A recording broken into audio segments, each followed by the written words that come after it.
अस्सलाम वालेकुम। तो आप सब लोग कैसे हैं जी। मैं उम्मीद करती हूँ कि आप सब लोग खैरियत से होंगे, ठीक ठाक होंगे। तो अल्हम्दुलिल्लाह से हम भी ठीक ठाक हैं। तो यहाँ पे जी मैंने कल कपड़े धोए थे, कपड़े धो के सब डाले हुए थे। कुछ सुबह सुबह धोए थे मैंने, तो बहुत यहाँ पे एक किस्म का कचरा बना पड़ा हुआ था, घर भी बिखरा पड़ा था, कपड़े वगैरह भी बिखरे पड़े थे। तो यहाँ पे जी बच्चे मेरे स्कूल से आ गए थे, तो फिर मैंने उनको लगाया साथ। बेचारे बच्चों ने मेरे साथ काम वगैरह करवाया। तो जी यहाँ पे देखें जी मेरी बेटी भी काम कर रही है बेचारी, कपड़े इसने भी रखे, बड़े बेटे ने भी रखे। छोटे बेटे की सुनते करवाई हुई थी बेचारे, उसने भी मेरे साथ काम करवाया है, सफाइयाँ वगैरह। तो जी यहाँ पे देखे जी धुले हुए कपड़े, जो शादी थी हमारी तो उसके कपड़े मैं समेट रही हूँ। तो जी यहाँ पे देखें जी अभी तो वैसे ही रख रही हूँ, मैंने कहा अंदर रख दो, बाद में कर लेंगे हैंग वगैरह। यहाँ पे छोटी का भी हैंग मैंने कर दिया था, जो पैंट शर्ट पहनाई थी। यहाँ पे जी बर्तन वगैरह समेट रही हूँ। बहुत ही आज तो कचरा वगैरह पड़ा हुआ था, किचन भी बिखरा पड़ा था, बर्तन वगैरह भी धोने वाले थे। तो यहाँ पे जी देखें जी डीप क्लीनिंग आज मैंने की है किचन की सारी। तबीयत भी बहुत ज़्यादा ख़राब थी, तो बस जितना हो सका मेरे से मैंने किया। तो ये देखें जी सारा चूल्हा वगैरह मैंने साफ़ किया। तो खाना वगैरह भी बनाने वाला पड़ा हुआ था।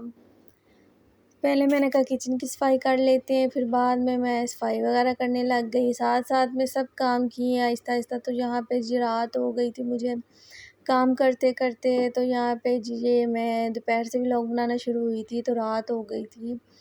तो ऐसे ही फिर ये देख के सब कुछ समेट दिया था मैंने, बर्तन वगैरह भी धो लिए थे, सारा किचन साफ़ वगैरह कर लिया था। तो ये देखें जी सब साफ़ हो गया है। फिर इसके बाद जी मैंने फिर मेरी देवरानी आ गई थी, तो उस बेचारी को मैंने कहा मेरे साथ थोड़ी सी हेल्प करवा दो, तबीयत मेरी ठीक नहीं थी। तो वो कहती है ठीक है। यहाँ पे जी बोतलें वगैरह मैं भर के रख लेती हूँ किचन में, क्योंकि पानी होता नहीं है, 3 टाइम आता है, मोटर भी भर जाती है, लेकिन फिर भी पानी ना ख़त्म हमारे हो जाता है। तो यहाँ पे देखिए जी मेरी देवरानी थी, उसको मैंने कहा था जी सामान वगैरह काट दो हांडी का, क्योंकि मैंने खाना बनाना है। तो यहाँ पे जी छोटा बेटा झाड़ू लगा रहा था, कहता मैं हेल्प करवा देता हूँ। तो मैंने कहा नहीं बस बैठ जाओ, क्योंकि सुनते करवाई हैं तो ज़्यादा भाग दौड़ नहीं करनी। आपको पता है कि भाई सोजिश वगैरह हो जाती है। तो यहाँ पे फिर मैं कमरे वगैरह की बेडशीट वगैरह वो सही करके, तो फिर मैंने झाड़ू वगैरह लगा दिया था कमरे में।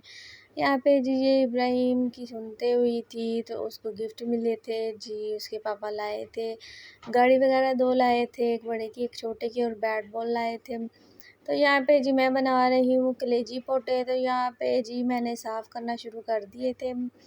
ये पोटे जो हैं चिरबी वगैरह जो है साफ़ वगैरह करके ये अच्छी तरह 3-4 दफ़ा मैंने धोए हैं। धो के फिर मैंने अलग से कलेजी रख दी, पोटे अलग से रख दिए छोटे छोटे 2-2 पीस करके। यहाँ पे मैं जो चर्बी होती है उतारती हूँ, वो मैं इधर रख देती हूँ, कौवे वगैरह आके खा लेते हैं, क्योंकि बास्केट में डालूँ तो स्मेल वगैरह भी नहीं आती है, तो आपको पता है। तो ये भी खा लेते हैं, चलो इनको भी खाना मिल जाता है। तो यहाँ पे जी मेरी देवरानी ने सब कुछ काट दिया था। तो यहाँ पे फिर मैंने खाना वगैरह बनाना स्टार्ट कर दिया था। बच्चे भी ट्यूशन चले गए थे, उनको भी भूख लगी होगी, मैंने कहा आएंगे तो खाना मांगेंगे। तो यहाँ पे जी मैंने सब कुछ बीच में डाल के तो रख दिया था, क्योंकि मुझे प्याज वगैरह खड़े खड़े अच्छे नहीं लगते हैं। तो सारा कुछ ना ग्रैंड वो होना चाहिए, जैसे कि होता है मतलब कि भुने हुए सालन में।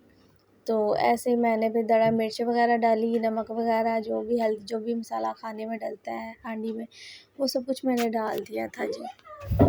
मुझे मैं दरअसल ना खाना जो भी हो, शोरबे वाला हो या वो भुनाई करने वाला हो, वो उसमें प्याज खड़े खड़े मुझे अच्छे नहीं लगते, ना टमाटर ना प्याज। तो इसलिए मैं ना पानी डाल के इनको पहले रख देती हूँ, ताकि मतलब ये सारा ऐसे हो जाए जैसे ग्रैंड है। तो यहाँ पे देखे जी शादी एक और फिर सर पे आ गई थी। तो यहाँ पे जी उनकी 3 नवंबर को थी शुरू। तो यहाँ पे कार्ड देखे कितना प्यारा बना हुआ है। तो जी ये जी अब मतलब कि पानी थोड़ा सा इसमें खुश्क होने वाला था, भुनाई करने वाली जब हो गया था टाइम, तो फिर मैंने इसमें वो कलेजी वगैरह डाल दी, क्योंकि आपको पता है कलेजी में स्मेल बहुत ज़्यादा आने लग जाती है, तो स्मेल वाला खाना अच्छा भी नहीं लगता खाने में। तो अदरक लहसुन वगैरह मैं इसलिए ज़्यादा डालती हूँ, ताकि इसकी मतलब कि स्मेल चली जाए। यहाँ पे मैट भी मैंने कल धोया था, तो यहाँ पे फिर मैंने ये कमरा वगैरह तो साफ़ कर लिया था, इसमें मैंने मैट वगैरह डाल दिया था फिर। तो ये देखिए जी कितना नीट क्लीन हो गया है। तो यहाँ पे तबीयत भी बहुत ज़्यादा मेरी ख़राब थी, फिर भी काम को लगी हुई थी। मैंने कहा घर वगैरह अच्छा भी नहीं लगता गंदा हो, तो बच्चों ने भी बहुत साथ दिया, मेरे बच्चे भी काम कर रहे थे। तो यहाँ पे छोटे-छोटे बच्चे भी नीचे से आए हुए थे मेरी जेठानी के, तो यहाँ पे छोटी बेटी भी आई हुई थी, मेरी नंद की छोटी वो नवासी है वो आई हुई थी। तो यहाँ पे जी मैंने वो मशीन कल की बाहर ही रखी हुई थी, तो मैं बाहर नहीं रखती होती हूँ, मैं कमरे में ही रखती होती टीवी लाउंज में। तो यहाँ पे फिर मैं टीवी लाउंज के अंदर ले आई थी मशीन भी, और बाकी सब काम कर लिया था, बस ये बाहर का सहन जो था यही रह गया था। तो ये देखे छोटे-छोटे बच्चे भी आए हुए थे, खेल रहे थे इधर। तो यहाँ पे देखें जी बुनाई का जो टाइम था वो हो चुका था इसकी, फिर मैं आहिस्ता-आहिस्ता साथ-साथ बुनाई भी कर रही थी, साथ-साथ सफाइयाँ भी हो रही थी जी। तो बस सारा दिन बहुत बिज़ी रहा मेरा, तो मुझे तबीयत भी बहुत ज़्यादा ख़राब थी, काम भी बहुत ज़्यादा थे, क्योंकि शादी के कपड़े मैंने धोए हुए थे नहीं धोए हुए थे सॉरी। तो फिर मैंने 2 दिन लगा के कपड़े वगैरह धोए। तो जी मेरी वीडियो आपको कैसी लगी? वीडियो अच्छी लगे तो लाइक शेयर सब्सक्राइब ज़रूर कीजिए। तो जी बहुत ज़्यादा सपोर्ट कीजिएगा, आपके सपोर्ट की हमें बहुत ज़्यादा ज़रूरत है। तो जी आप सपोर्ट नहीं करेंगे तो कौन करेगा, तो प्लीज़ हमें सपोर्ट कीजिएगा। तो ये देखें जी मेरी फ़ाइनल लुक सालन की, कैसा लगा आपको? मुझे तो बहुत मज़ेदार लगा था, बहुत अच्छा बना था। ओके जी, अल्लाह हाफ़िज़।